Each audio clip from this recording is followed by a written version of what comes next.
events this past week have kind of caught everyone's breath. I mean, the world seems to have moved in the past week.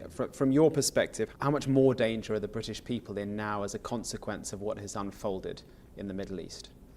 So sadly, over the course of my career, it has often been the case that events in the Middle East can then echo in Europe, in the UK, and so my teams are absolutely alert to the possibility that events in the Middle East cause some people in the United Kingdom to attempt some form of attack of whatever sort.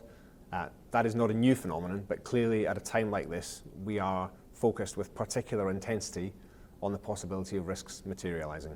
What is the threat level at the moment in the UK? The threat level set by the Independent Joint Terrorism Analysis Centre sits at substantial, which translates as an attack is likely. So that is already the level at which we sit.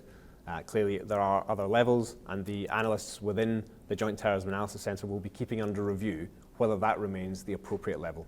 And do you anticipate it may have to go up?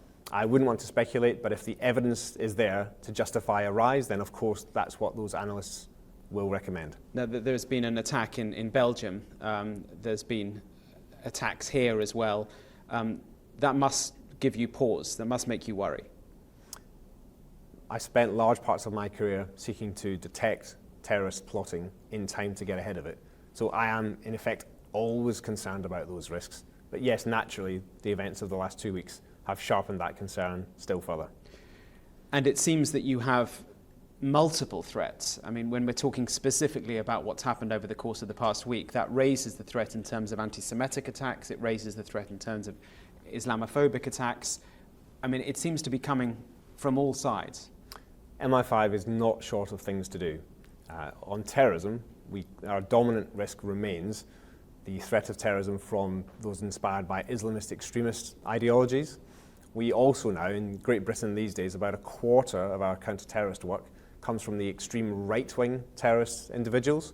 And then, of course, we still have residual terrorism in Northern Ireland to deal with, alongside which we face rising levels of aggression from Russia, the Chinese government, and the Iranian regime in their different ways. So we are not short of things to do. Can we talk briefly about Iran specifically? I mean, you've mentioned Iran before. You've said it is the state which most frequently crosses into terrorism. Do you anticipate that as a consequence of what we've seen over the past week, you're going to have to focus even more closely on Iran, both you and your colleagues at the Secret, at MI6? So Iran has been a rising source of concern and a rising source of task for MI5 over the last 18 months or so in particular. So that remains very much one of our top priority pieces of business. Clearly, it is possible that events that we are seeing unfold in the Middle East prompt Iran to think in fresh and different ways about what it wishes to do. I wouldn't want to get drawn into speculating on that, but we are of course alive to that possibility while already dealing with a fairly sustained level of hostile activity in the UK generated by the Iranian state. And what about an alignment of ideologies? Because, I mean, there is now people are clearly drawing a link between the atrocities of Hamas and the sorts of things we have seen Islamic State do, but they are separate entities. But do you see some sort of an alignment which could threaten our own shores? I think the point I might make on that score is almost the opposite one, which is that in contrast to the kinds of counter-terrorist work I was doing 20 years ago, typically nowadays it is more commonly the case that would-be terrorists in the UK do not have necessarily membership or close connection to specific terrorist organizations, and often they don't necessarily even have particularly well-defined ideologies. They often just draw inspiration in a slightly haphazard way from things they consume on television or online.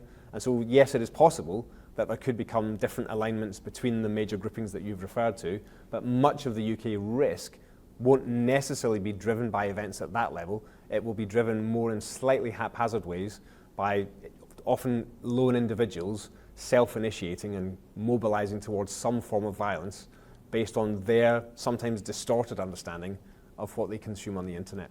Have you ever been so busy? I think one of the absorbing, rewarding, and sometimes exhausting things about an MI5 career is that there are always threats to our nation. There are always things happening behind the scenes that we seek to deal with so our fellow citizens don't have to be concerned. So I have not had a career where I've been, often able to sort of knock off early. But right now, I mean, it feels, from my perspective, and it's nowhere near yours, it feels like we're in a very, very uncertain time. The world is certainly a very uncertain place right now. Absolutely right.